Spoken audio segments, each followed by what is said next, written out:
نحمده ونصلي على رسوله الكريم اما بعد فاعوذ بالله من الشيطان الرجيم بسم الله الرحمن الرحيم سبحان الذي أسرى بعبده ليلا من المسجد الحرام إلى المسجد الأقصى الذي باركنا حوله لنريه من آياتنا صدق الله العظيم۔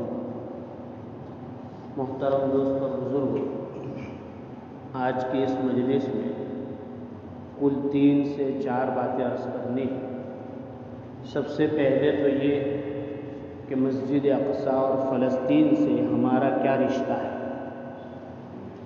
دوسرا یہ کہ جو ظالم اس وقت ظلم کر رہا ہے اس کا اتہاس کیا ہے۔ تیسرا یہ کہ حالات کیوں آتے ہیں، اور چوتھا یہ کہ ہمیں کیا کرنا ہے۔ دعا کریں کہ مختصر وقت میں یہ چاروں باتیں آپ کے سامنے آ جائیں۔ آگ ہے، ابراہیم ہے، نمرود ہے۔ آگ ہے، ابراہیم ہے، اولاد ابراہیم ہے، نمرود ہے۔ کیا کسی کو پھر کسی کا انتہا مقصود ہے۔ شب گریزہ ہوگی آخر جلوہ خورشید سے، یہ چمن معمور ہوگا نغمہ توحید سے۔ کیا ڈر ہے جو ہو ساری خدائی بھی مخالف، کیا ڈر ہے جو ساری خدائی بھی ہو مخالف، کافی ہے اگر ایک خدا میرے لیے۔ محترم حضرات، ابھی جو میں نے آیت پڑھی اس میں اللہ تعالیٰ نے معراج کے سفر کا قصہ سنایا ہے کہ اللہ تعالیٰ اپنے نبی صلی اللہ علیہ وسلم کو مسجد حرام سے بیت المقدس لے گئے، اور یہ وہ علاقہ ہے کہ حدیثوں میں آیا کہ اس کے چاروں طرف اللہ نے برکت ہی برکت رکھی ہے، خیر ہی خیر رکھی ہے۔ اس میں پیلسٹائن ہے، غزہ ہے، لبنان ہے، سیریا ہے، ایجپٹ ہے، یہ سارے علاقے برکت والے ہیں، اور اس کے بیچوں بیچ ہے مسجد اقصی۔ حدیث میں ہے حضرت ابو ذر رضی اللہ تعالیٰ عنہ نے فرمایا کہ میں نے پوچھا کہ اللہ کے رسول صلی اللہ علیہ وسلم دنیا میں سب سے پہلی مسجد کون سی بنی؟ تو حضور صلی اللہ علیہ وسلم نے فرمایا بیت اللہ، کعبہ، ان اول بیت وضع للناس۔ اس کے بعد پوچھا کہ اس کے بعد کون سی مسجد بنی؟ تاکہ مسجد اقصی۔ پوچھا کہ دونوں کے درمیان کتنا فاصلہ رہا؟ تھا کہ 40 برس کا۔ پہلے مسجد بیت اللہ بنی، کعبہ بنا، اور اس کے 40 سال کے بعد مسجد اقصی بنا۔ اتنا پرانا رشتہ۔ مسجد اقصی یہ عیسائیوں کی بھی پوتر جگہ ہے، اس لیے کہ اس علاقے میں بیت اللہ ہے جہاں حضرت عیسیٰ علیہ السلام پیدا ہوئے۔ یہودی بھی اس کو پوتر اور بہتر جگہ سمجھتے ہیں، دیوار گریہ اور ہیکل سلیمانی کے اعتبار سے، اور مسلمانوں کے لیے تو مسجد اقصی ہے یہ سب کچھ۔ حضور پاک صلی اللہ علیہ وسلم کا جب سفر ہوا تو وہاں پہلے نماز پڑھائی اپنے سارے نبیوں کو، اس کے بعد اللہ کے پاس تشریف لے گئے۔ حدیث میں آتا ہے کہ اگر کوئی مسلمان اسپیشل کسی مسجد کو دیکھنا جانا چاہے تو نہیں جا سکتا، جیسے بہت سارے مسجد ابو حنیفہ کوسمبا دیکھنے جاتے ہیں تو اسپیشل نہیں جا سکتے۔ اسپیشل صرف 3 مسجدیں دیکھنے جا سکتے ہیں، بیت اللہ، مسجد نبوی شریف اور بیت المقدس۔ لا تشد الرحال، 3 مسجدوں کے علاوہ سفر نہیں کر سکتے۔ تو تیسری مسجد اس کو بیان ہے۔ بیت اللہ میں نماز پڑھے تو 1,00,000 کا ثواب، مسجد نبوی میں پڑھے تو 50 کا ثواب، بیت المقدس میں پڑھے تو اس کا الگ ثواب۔ بیت المقدس اور فلسطین اور یہ سیریا وغیرہ کا جو پورا علاقہ ہے یہ نبیوں کی جگہ ہے۔ نبیوں میں حضور پاک صلی اللہ علیہ وسلم صرف عرب میں آئے، باقی سارے کے سارے انبیاء ادھر ہیں۔ انبیاء کی قبریں ہیں وہاں، اولیاء کی قبریں ہیں وہاں، اور میدان محشر بھی ادھر ہی قائم ہوگا، اور اس دنیا کا سب سے بڑا بدماش جو دجال آئے گا اس کو بھی اسی جگہ قتل کیا جائے گا۔ اس لیے اس جگہ کی اہمیت بہت شدید ہے، یعنی یہ خالی فلسطین کا مسئلہ نہیں، غزہ کا مسئلہ نہیں، عرب کا مسئلہ نہیں، یہ عالمی مسئلہ ہے، اور اگر یہ جنگ لمبی ہوئی تو انٹرنیشنل وار ہوگی، عالمی جنگ بن جائے گی۔ تو یہ اہمیت ہے۔ علماء نے لکھا ہے کہ بھئی حضور صلی اللہ علیہ وسلم کو آسمان پر بلانا تھا تو وایا کیوں لے گئے؟ سیدھے بھی تو مسجد حرام سے اوپر لے جاتے، وایا کیوں کروایا؟ تو اس میں علماء نے یہی لکھا ہے کہ چونکہ میدان محشر وہاں قائم ہونے والا ہے، تو حضور پاک صلی اللہ علیہ وسلم کے مبارک قدموں کو وہاں ڈلوایا گیا تاکہ امت پر محشر کی سختی آسان ہو۔ اور بعض نے یہ کہا کہ حضور پاک صلی اللہ علیہ وسلم مدینہ جا کر تقریباً 16 مہینے یا 15 مہینے یا 18 مہینے تک بیت المقدس کی طرف رخ کر کے نماز پڑھی ہے، تاکہ کیوں پڑھوائی گئی؟ تاکہ حضور صلی اللہ علیہ وسلم آخری نبی ہے، سب کے نبی ہے، سب کے امام ہے، تو وہ لوگ بھی ہمارے تابع ہیں اور ہم بھی حضور کے تابع ہیں صلی اللہ علیہ وسلم۔ تو یہ ساری ریلیشن ہماری ہے، اس امت کی خوبیاں۔ قرآن بہت برکت والا علاقہ ہے، اور کہا جاتا ہے حدیث میں، یہاں ایک حدیث لکھی ہے کہ جب فتنوں کا دور ہوگا، تو سب سے پرفیکٹ اور پاورفل ایمان کہاں ہوگا؟ اس علاقے میں ہوگا، اور اس ایمان کی جھلکیاں دیکھنی ہو تو آپ دیکھ سکتے ہیں۔ پاورفل ایمان۔ ہمارے کچھ دوست کچھ سال لاک ڈاؤن سے پہلے ترکی گئے تھے، تو ترکی میں سیریا کے شرناردھی تھے، یعنی وہ ریفیوجی جو جلا وطن مہاجر جو ہوتے ہیں، تو کہتے ہیں ہماری ان سے علماء کرام تھے، اس میں گودرا کا بھی وفد تھا، بہت سارے جگہ کے لوگ تھے، کہ ہم نے جب اس لوٹے پٹے لوگوں کو کیمپوں میں ملاقات کی تو ان کی باتوں سے ایسا لگا کہ ہم منافق ہیں، ان کے ایمان کے سامنے ایسا لگا کہ ہم منافق ہیں، ایسا ایمان اللہ نے ان کو دیا۔ یہ اس جگہ کی برکت ہے۔ تو یہ میری بات کی پہلی کڑی تھی کہ فلسطین سے، سیریا سے، غزہ سے، بیت المقدس سے، مسجد اقصیٰ سے ہمارا کیا تعلق ہے؟ یہ سب کا تعلق ہے۔ دوسری بات یہ کہ جو گنڈے ابھی وہاں قابض ہیں، اسرائیلی گنڈے، ان کی تاریخ کیا ہے؟ تو ان کی تاریخ تو یہ ہے کہ یہ امریکہ اور برطانیہ کی ناجائز اولاد ہے۔ مختصر لفظوں میں یہ ناجائز اولاد ہے۔ اب اس کی تفصیل یہ ہے کہ یہ مسئلہ 33 صدیوں بلکہ اس سے بھی پرانا ہے، صدی کہہ رہا ہوں سال، 33 صدیاں ہو گئی ہیں اس مسئلے کو، یعنی بہت پرانی جگہ ہے، یہ تاریخ ہسٹوریکل جگہ ہے۔ تو اس 33 سال میں مسلمانوں کی حکومت کے علاوہ جب بھی کسی کی حکومت ہوئی تو 20 سال امن کے ساتھ وہاں نہیں گزرے، 20 برس امن چین سکون کے ساتھ نہیں گزرے۔ اور یہ جو اسرائیلی ہے، یہودی ہے، وہ دعویٰ کرتے ہیں کہ یہ ہماری جگہ ہے، لیکن یہ اسپشٹ ہے، بات بالکل واضح ہو جانی چاہیے کہ اس جگہ کو کنعانیوں نے بسایا ہے، اور کنعانی لوگ جب اس کو بسا چکے تو 1300 سال کے بعد یہ یہودی آ کر ناجائز قبضہ کیا ہے، اس وقت بھی، پھر 200 سال رہے یہ لوگ، لیکن چونکہ ان کی طبیعت میں پہلے سے شرارت ہے، گنڈا گردی ہے، یہ انٹرنیشنل لیول پر آتنکوادی قوم ہے، چاہے دنیا اس کو جو بھی کہے، لیکن یہ ہے آتنکوادی۔ پھر اللہ نے ان کے اوپر بخت نصر کو مسلط کیا۔ بخت نصر نے ایسی پٹائی کی اور سب کو قیدی بنا کے وہاں سے خالی کر دیا، لے کے چلے گئے، فلسطین کو یہودیوں سے خالی کر دیا۔ پھر تھوڑی مدت کے بعد کسی کی مدد سے واپس فلسطین کے اطراف میں لوگ بسے۔ پھر یونانی آئے، یونانیوں نے ایسی گند بنائی یہودیوں کی جس کی کوئی حد نہیں۔ اور یونان نے یہاں یہودیوں کو آنے پر بینڈ لگا دی کہ کوئی آ نہیں سکتا ہے۔ پھر یہ سلسلہ چلا چلا چلا چلا، پھر واپس یہودیوں کے ہاتھ میں آیا۔ تو حضور پاک صلی اللہ علیہ وسلم کے انتقال کے بعد سن 17 ہجری، جو حضرت عمر رضی اللہ عنہ کا زمانہ ہے، حضرت عمر رضی اللہ تعالیٰ عنہ نے اس کو آزاد کیا۔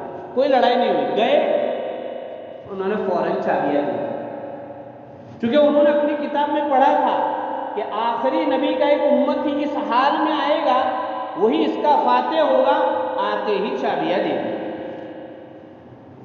پھر حضرت عمر رضی اللہ تعالیٰ عنہ کے زمانے سے 932 ہجری تک مسلمانوں کے اس میں رہا۔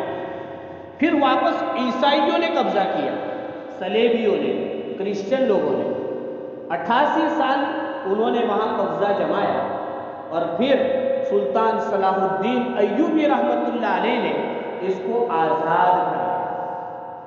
اس کے بعد سے یہ پہلی جنگ عظیم اور دوسری جنگ عظیم تک یہ خلافت عثمانیہ کے قبضے میں رہا۔ ترکی جو خلافت عثمانیہ تھی اس کے قبضے میں رہا۔ لیکن پھر جب ورلڈ وار ہوئی جرمنی اور دوسرے لوگوں کی، برطانیہ کی، تو جرمنی کا پڑوس میں چونکہ ترکی تھا تو ترکی نے جرمنی کا ساتھ دیا، اور پھر اس لڑائی میں جرمنی ہار گیا، ترکی بھی ہارا، تو یہ پورا قبضہ برٹن، برطانیہ، فرانس وغیرہ کا ہو گیا، امریکہ وغیرہ۔ پھر انہوں نے اس علاقے پر قبضہ کر لیا، یعنی وہ یہ کہ یہ ہمارے قبضوں میں یونٹی رہے گی۔ اور جب یہ جنگ ہو رہی تھی تو ساری دنیا کے یہودیوں نے ان سے کہا کہ ہم پورا سپورٹ کریں گے، تم ہمیں فلسطین میں بسا دینا۔ تو جنگ کے بعد یہودیوں کو وہاں بسایا کہ وہاں رہ سکے۔ پھر یہودیوں نے شروع میں بہت قیمتیں دے کر زمین خریدی، بہت قیمتیں۔ اس وقت ہمارے ایشیا کے مفتیان کرام نے فتویٰ دیا کہ مت بیچو زمین، عرب نے تو فتویٰ دے دیا تھا کہ دے سکتے ہیں، لیکن ہمارے بھارت اور پڑوس کے ملک کے علماء کرام نے فتویٰ لکھا کہ زمینیں مت بیچو، لیکن کچھ زمینیں بیچی، بعد میں بہانا آیا تو پھر بند کر دیا بیچو۔ پھر اتنے پر قبضہ کرنے کے بعد انہوں نے لڑائیاں شروع کی، زبردستی پورے گاؤں کو ختم کر دیے، بستیاں ختم کر دی گئی، ناجائز قبضہ کر لیا گیا، جتنا حصہ ان کو دیا تھا اس سے آگے بڑھ گئے، اور اس طرح کی جھڑپیں 70 سال سے چل رہی۔ کتنے سال سے؟ کبھی پورا گاؤں اڑا دیا، کبھی پوری بستی اڑا دی، کبھی مسجد پر حملہ کر دیا۔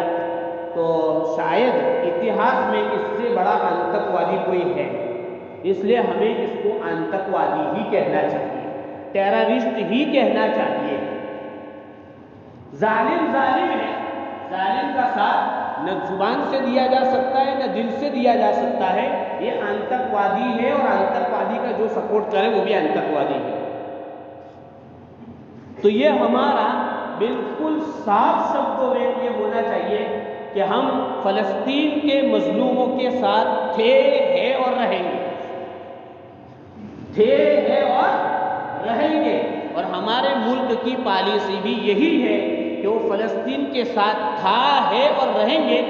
ایک دو جو گوبر کھائے ہوئے لوگ ہیں ادھر کی طرف داری کرے، اس سے پریشان ہونے کی ضرورت نہیں ہے، چونکہ گوبر سے گوبر ہی نکلے گا۔ اتنا ظلم ہونے کے باوجود اس کے سپورٹ کی کوئی بات نہیں۔ اب تیسری بات یہ ہے، یعنی یہ تو مختصر تاریخ میں نے آپ کے سامنے رکھ دی۔ تیسری بات یہ کہ یہ جو حالات آتے ہیں کیوں آتے ہیں، اس میں سب سے پہلی بات تو ہم دماغ میں بٹھا لیں کہ جو کچھ بھی ہو رہا ہے وہ اللہ کے فیصلے سے ہو رہا ہے۔ وَمَكَرُوا وَمَكَرَ اللَّهُ وَاللَّهُ خَيْرُ الْمَاكِرِينَ۔ پوری دنیا منصوبے بنا رہی ہے، پلان کر رہی ہے، لیکن اللہ اپنی پلاننگ کرتا ہے۔ یہ لوگ کیا سمجھ رہے ہیں کہ بھئی ہم پوری دنیا سے یہودیوں کو لا کے بسائیں گے؟ وہ ایسا سمجھ رہے کہ ہمارا ایک اسٹیٹ بن گیا تاکہ یہودی یہاں رہے، ایک پاور ہو، یہ ہو وہ ہو، یہ سمجھ رہے، وہ اپنا پلان۔ لیکن چونکہ عیسیٰ علیہ السلام آئیں گے بہت تھوڑا وقت لے کر آئیں گے، ایک ہی چلہ رہیں گے، تو ظاہری بات ہے ایک چلے میں کتنی محنت کرنی پڑتی ہے، آپ جانتے جماعتیں نکالنے میں تو جائز ہے۔ تو عیسیٰ علیہ السلام کو ادھر ادھر نہ جانا پڑے اور وہیں ایک جگہ پر قربانی آسانی سے کر سکے، اس لیے پوری دنیا کے یہودی وہاں جمع ہو رہے ہیں۔ یہ اللہ کا پلان ہے، اسرائیل کا پلان نہیں ہے۔ ارے بات سمجھ میں آ رہی ہے؟ یہ حدیث کی بات ہے کہ عیسیٰ علیہ السلام دجال کو اور یہودیوں کو قتل کریں گے، اور جو واقعی میں صحیح لوگ ہیں عیسائی اور یہودی وہ ایمان لائیں گے اگر عیسیٰ علیہ السلام پر۔ یہ تو پلان کس کا ہوا؟ ارے بولو، اللہ کا پلان ہے کہ عیسیٰ علیہ السلام کو بیچارے کو امریکہ میں ڈھونڈنا جانا پڑے، ہندوستان میں ڈھونڈنے جانا پڑے، ادھر کہاں ڈھونڈیں گے عیسیٰ علیہ السلام، تاکہ ایک ہی جگہ پر ہو تو سپڑا صاف ہو جائے۔ تو یہ تو اللہ کا پلان ہے۔ تو اللہ کا پلان چونکہ ابھی سب وہاں جمع نہیں ہوئے، یہ لوگ 1.5 کروڑ ہیں، اس میں 57 لاکھ وہاں ہے اور 97 لاکھ وہاں ہے اور 57 امریکہ میں اور دوسری جگہ پھیلے ہوئے، پوری دنیا میں خالی 1.5 کروڑ ہے۔ تو ابھی 1 کروڑ کے قریب وہاں دوسرے آئیں گے نا۔ تو دیکھو ابھی بالکل امن رہتا تو فوراً سب چلے جاتے ہیں، حالانکہ ابھی قیامت آنی نہیں ہے، اس لیے یہ حالات ہوئے۔ ابھی دوسری جگہ سے جلدی جائیں گے، کچھ ساتھ تک بینڈ لگ جائے گی، جانے والے پھنسیں گے، اور جو گئے ہیں وہ بھی واپس آ رہے ہیں۔ تو یہ اللہ کا پلان ہے۔ تو قیامت ابھی دیر، کل آنے والی نہیں۔ بہت سارے ویڈیو میں دیکھتے ہیں کہ ایسا لگتا ہے کل قیامت آنے والی ہے اور مہدی علیہ السلام مکہ سے نکل گئے ہیں اور معلوم نہیں کیا کیا بکواس سب آ رہا ہے اور سب سن رہے ہیں اور باتیں کر رہے ہیں، ایسا کچھ نہیں ہے۔ تو یہ اللہ کے پلان کا مسئلہ ہے، ایک بات۔ دوسری بات یہ کہ حضور پاک صلی اللہ علیہ وسلم نے فرمایا کہ ایک جماعت قیامت تک حق پر ڈٹی رہے، ان کا کوئی کچھ نہیں بگاڑ سکے گی۔ تو صحابہ کو شوق ہوا کہ وہ کون ہوں گے؟ تو حضور صلی اللہ علیہ وسلم نے فرمایا فلسطین والے۔ تو ایسے حالات میں ہمیں وہ بات کہنی چاہیے جو صحابہ نے غزوہ احزاب میں کہا تھا۔ لوگوں نے کہا کہ سارے عرب کے دشمن تمہارے اوپر چڑھائی کر کے آ گئے ہیں اور مدینہ کی اینٹ سے اینٹ بجا دیں گے۔ تو صحابہ نے ڈرنے کے بجائے کیا کہا؟ ھذا ما وعدنا اللہ ورسولہ، یہ تو وہی بات ہے جو اللہ رسول نے ہمیں وعدہ کیا تھا۔ تو آج بھی ہمارے جملے وہی ہے، ھذا ما وعدنا اللہ ورسولہ، یہ وہی باتیں ہیں جو اللہ نے اور اس کے رسول صلی اللہ علیہ وسلم نے اپنی سچی کتاب اور اپنی سچی زبان سے وعدہ کیا ہے۔ یہ موقع مایوسی کا نہیں، ایمان کے پاورفل بنانے کا ہے کہ ہم نے جس قرآن کو ایمان اور سچی کتاب مانی ہے وہ صحیح کتاب ہے، اور جس رسول کو ہم نے آخری نبی مانا ہے ان کی باتیں حرف بحرف پوری ہو رہی ہے اور ہوتی رہے گی۔ اور آپ دیکھتے ہیں کہ دنیا جب سے بنی اب تک جنگوں کا دور چلا ہے اور بھی چلے گا، لیکن قرآن کہتا ہے وَالْعَاقِبَةُ لِلْمُتَّقِينَ وَلَا عُدْوَانَ إِلَّا عَلَى الظَّالِمِينَ۔ یہ کلمات خطبے میں بھی آپ سنتے ہیں، احادیث میں، کہ جیت تو ایمان والوں کی ہوگی۔ کس کی ہوگی؟ ہار کے بھی جیتے یہ جیتنا ہوا، جیت کے بھی ہار جائے یہ کیا جیتنا ہوا؟ تو مسلمان کے ہاتھ میں ایک بچے کا ویڈیو وہی کا ابھی کا ہے، غزہ کا، کتنا بچہ؟ 13 سال۔ اس کو پوچھا، ہاتھ میں فریکچر ہے بم کی وجہ سے، ڈیمیج ہے اس کا۔ اس کو پوچھا بیٹا کیسا ہے؟ تاکہ حضور پاک صلی اللہ علیہ وسلم نے فرمایا کہ مسلمان کے دونوں ہاتھ میں لڈو ہیں، حالات اچھے ہو تو شکر کرے، حالات خراب ہو تو صبر کرے۔ یہ اس 13 سال کے بچے نے حدیث سنائی۔ یہ ہے ایمان۔ تو یہ ایمان کی پختگی۔ اسرائیل بھیک مانگ رہے پورے عالم سے مدد کی، اور دوسرے بھکاری مدد بھی کر رہے اس کی، لیکن نہ کھانا ہے، نہ پینا ہے، نہ بجلی ہے، نہ دوائی ہے، نہ کسی کے سپورٹ کی امید ہے۔ اسی لیے میں نے شعر پڑھا ہے، کیا ڈر ہے جو ہو ساری خدائی بھی مخالف، کافی ہے اگر ایک خدا میرے لیے۔ تو ان کا تو ایک ہی خدا ہے، ان کا خدا نہ عرب ہے، نہ امریکہ ہے، نہ برطانیہ ہے، نہ یونائٹڈ نیشن ہے، کوئی ان کا خدا نہیں۔ ان کا خدا تو پہلے دن سے اللہ ہے، اور اللہ کھلانے پلانے کے لیے نہ پانی کا محتاج ہے، نہ خوراک کا محتاج ہے۔ نہ اللہ نے ظالموں کو بڑے بڑے سے، نمرود کو ماننے کے لیے فوج نہیں آئی تھی، فوج آئی تھی کعبے کو ڈھانے، ہاتھی کا لشکر ابرہہ آیا تھا تو اللہ نے کوئی لشکر نہیں بھیجا، چکلیوں کو بھیجا، تو چکلیوں کو بھیجا تھا۔ اللہ بھی اپنی شان بتاتا ہے طاقتوروں کے سامنے، ساری ٹیکنالوجی فیل ہو گئی، یہ اللہ کی اپنی شان ہے، اللہ کی اپنی قدرت ہے۔ اس لیے یہ موقع ایمان کے مضبوط کرنے کا ہے، مایوسی کا ہے۔ مایوسی ہمارا، اب یہاں ایک سوال ہوتا ہے کہ یار ان پر جو حالات ہیں فلسطین اور غزہ کے لوگوں پر، صرف اس لیے ہے کہ مسلمان ہیں، وہ مسجد اقصی چھڑانا چاہتے ہیں اور اپنی جگہ سے قابض اور ناجائز یہودیوں کو نکالنا چاہتے ہیں، تو یہ انٹرنیشنل لا کے مطابق حق پر ہے، ان کو سیلف ڈیفenس کا حق ہے، انہیں ان کے ساتھ لڑنے کی پوری اجازت ہے، عالمی قانون ہے کہ اپنی، جیسے بھی یوکرین اپنا قبضہ چھڑا سکتا ہے، بھارت نے برطانیہ کو یہاں سے نکالا تو یہ اپنا جائز حق ہے۔ تو اگر اپنی جائز لڑائی ہم نے انگریزوں کے ساتھ، یعنی بھارت نے انگریزوں کے ساتھ 200 سال کی لڑائی لڑی، تو لڑنے والوں کو کیا یاد کیا جاتا ہے؟ 15 اگست کو آپ لوگ کیا کہتے ہیں؟ ویر بھگت سنگھ، کیا کہتے ہیں؟ بولو، فریڈم آف فائٹر کہتے ہیں، یعنی آزادی کے لڑویے، آزادی کے ہیرو۔ فلسطین والے بھی اپنی جگہ چھڑانے کے لیے لڑ رہے، وہ بھی فریڈم آف فائٹر ہے، آتنکوادی ٹیررسٹ نہیں ہے۔ ہم پیلسٹائن کے جو عام ناگرک ہیں اس کی بات کریں، 70 سال کے جن کو پیسا جا رہا ہے، یہ دنیا کی 22 لاکھ لوگوں کی 41 کلومیٹر میں کھلی ہوئی جیل ہے۔ گھر بنانا ہونے ابھی 2 سال پہلے ریکویسٹ کریں گے، اس کے بعد اسرائیل کی چیک پوسٹ سے سامان نکلے گا، ماچس بھی چاہیے ان کی پرمیشن سے، پانی بھی وہاں سے آئے گا، اور ابھی ایجپٹ سے جو مدد بھیجی جا رہی اس میں بھی اس کی پرمیشن سے 20 ٹرک جا رہے ہیں۔ 20 لاکھ لوگوں کے لیے کتنے ٹرک جا رہے ہیں؟ 20 ٹرک۔ نا امیدی کی کوئی ضرورت نہیں، مسلمان نا امید ہونے تو کافروں کا شیوا ہے، اتنے سے حملے سے پریشان ہو، پوری دنیا بوکھلا اٹھی، اور ہم یہ کہیں کہ امریکہ کوئی کسی کا نہیں، سب کو اپنی پڑی ہے، اور یہ تو پہلے دن سے دشمن ہے، تو ان سے کسی سے امید کرنا اور کوئی کامنٹ کرنے کی کوئی ضرورت نہیں، کیا کرنا؟ پھر بہت سارے لوگ کہتے ہیں کہ اطراف میں عرب ممالک ہیں، تو یہاں سے واٹس ایپ پر بولنا بہت آسان ہے کہ کیوں نہیں جاتے؟ اپنے وہاں کچھ ہوتا ہے، پولیس والے گھومتے تو ہم سب باہر گھومتے ہیں،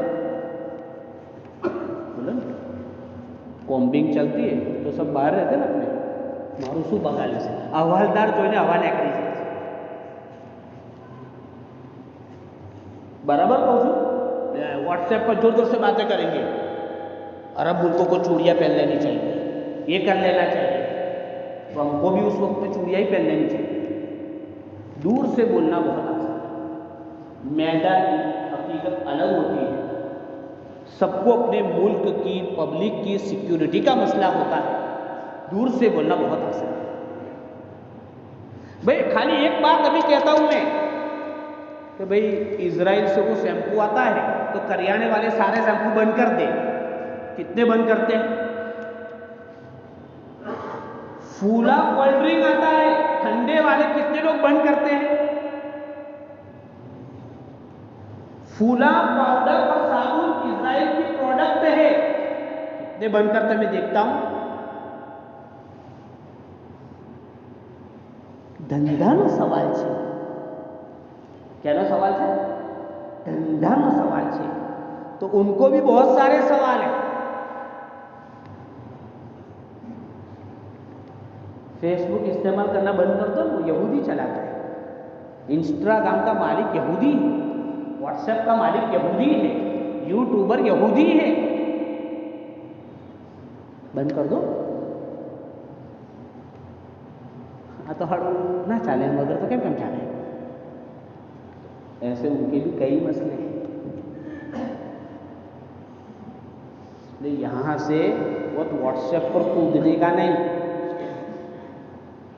جو ہم کودتے اچھلتے ہیں نا، وہ تو اچھلنے کا نہیں. وہ تو ذرا ریلو آگے نا تو خبر پڑے کہنے سویتے تھے. اس لیے مایوس نہیں ہونا ہے. جو ہو رہا ہے وہ اللہ ہی کی طرف سے ہو رہا ہے. تیسری بات جو ہے ہم کیا کر سکتے ہیں، ایک تو دعا کر سکتے ہیں. اس لیے سب نے دعائیں مانگی ہوگی نا بھائی، رو رو کے مانگی ہوگی اور مانگے. دوسرا یہ کہ اس قضیے کو ہم عام کریں کہ یہ صرف عربوں کا مسئلہ نہیں، عالم کا مسئلہ ہے. فلسطین سے ہماری کیا رشتہ داری ہے بتاوے. اپنے پروفائل رکھے، ایسے اسٹیٹس ایسے رکھے، ایسی ٹویٹ پر ری ٹویٹ کرے، ایسی ویڈیو کو شیئر کرے. اور جو ہماری گودی میڈیا ہے اس کو بالکل نہ دیکھے. بھارت کی جو بھونپو اور گودی میڈیا ہے اس کو بالکل نہ دیکھے. اس کو بیچارے کو کچھ سمجھ نہیں پڑتی، گو کھا کے گو بیان کر رہا ہے. اور ان کی اور ان کی بہت رشتہ داری ہے پرانی، ابھی ٹائم نہیں تو رشتہ داری نبھا رہے ہیں. اس لیے ہمیں ان سے کوئی وفا کی امید نہیں جو وفا نہیں جانتے. دوسرا کام یہ ہے کہ دعاؤں کے ساتھ اللہ توفیق دے، روزے رکھے. اس کے ساتھ دو اہم چیزیں ہیں کہ جن چیزوں کا ہم بائیکاٹ کر سکتے ہیں، چاہے وہ شیمپو ہو، صابن ہو، ڈرنکنگ ہو. ایسی چیزیں دیکھو ہر الگ الگ ہماری انڈین پروڈکٹ بھی ہے. ہم انڈین پروڈکٹ استعمال کریں تو ہماری انڈیا کی اکانومی جو ہے وہ آگے آئے گی. ان کی اکانومی کو چھوڑے، کوئی اپنے بس میں ہے وہ کرنا ہے. ایک واقعہ سنا، 1968 کا موقع تھا جب اس وقت وہاں جنگ چل رہی تھی. مولانا سجاد صاحب فرماتے کہ ایک دیہاتی مسلم عورت ہمارے وہاں کام کرنے آتی تھی. ایک دن صبح صبح آئی، میں 12 سال کا تھا، یعنی مولانا سجاد صاحب کہتے میں 12 سال کا تھا. تو اس عورت نے مجھے آ کے کہا کہ بھیا بھیا وہاں کو سنا ہے لڑائی ہو رہی ہے، کچھ نقصان تو نہیں ہوا. ان پڑھ تھی وہ. تو مولانا نے کہا کہ مجھے تو کچھ معلوم نہیں ہے، لیکن تم کیا کرتی ہے اس کے لیے؟ تو کہا کہ میرے پاس تو کچھ ہوتا نہیں، لیکن اتنا آٹا لیتی ہوں، چونٹیاں جہاں جمع ہوتی ہیں ان کو دے دیتی ہوں اور پھر دعا مانگتی ہوں. یہ ہماری دیہاتی مسلمان عورتوں میں فلسطین کے مسئلے میں اتنی حساسیت تھی جو آج ہم میں بھی نہیں. صدقہ کرے اور دعائیں کرے. صدقہ بلاؤں کو ٹالتا ہے. صدقہ ہمارے پورے دن ہم دیکھتے ہیں کہ بس نیوز ہی نیوز دیکھتے رہتے لوگ. ارے اس سے کیا فائدہ ہے بھائی؟ کوئی صحیح چینل ہے اس کو کسی وقت 15 منٹ دیکھ لیا، ختم ہو گئی بات. یہ بھونپو میڈیا کو دیکھ کے کیا فائدہ ہے؟ کوئی فائدہ نہیں. دماغ خراب کیے بغیر کوئی فائدہ نہیں، اور ان کی ٹی آر پی بڑھتی ہے. اس لیے ہم دعائیں کریں، صدقہ کریں، اور جن چیزوں کا ہم بائیکاٹ کر سکتے کریں. دکان والے بھی کریں اور پبلک بھی کریں. تو انشاءاللہ ہمارے بس میں یہ ہے وہ ہوگا. اور ایک دن وہ آئے گا کہ انشاءاللہ حضرت مہدی بھی آئیں گے، حضرت عیسیٰ بھی آئیں گے، اور ان کا ایمان تو پوچھو ہی نہیں. بس ہم اللہ سے یہ کریں کہ اللہ تو کسی کو کھلانے پلانے کے لیے کسی چیز کا محتاج نہیں ہے. وہ اپنی قدرت کے کرشمے دکھا، اور اللہ مدد کرتا ہی ہے، ایسا نہیں کہ نہیں کرتا ہے. لیکن اللہ مدد کرے تو یہ ضروری نہیں کہ مجھے اور آپ کو بتا کے کرے. ہم نے 2002 میں دیکھا ان کا کتنا لمبا منصوبہ تھا، 2% بھی کامیابی نہیں ملی ہے. 2% کہہ رہا ہوں، 2% بھی کامیابی نہیں ملی ہے. اور برسوں سے ان کی فکریں ہیں کہ یہ پورے سعودی عرب وغیرہ میں کیا کر رہے تھے؟ کمپرومائز کر رہے تھے، معاہدے کر رہے تھے. سب چکنا چور ہو گئے. برسوں سے بسا رہے تھے،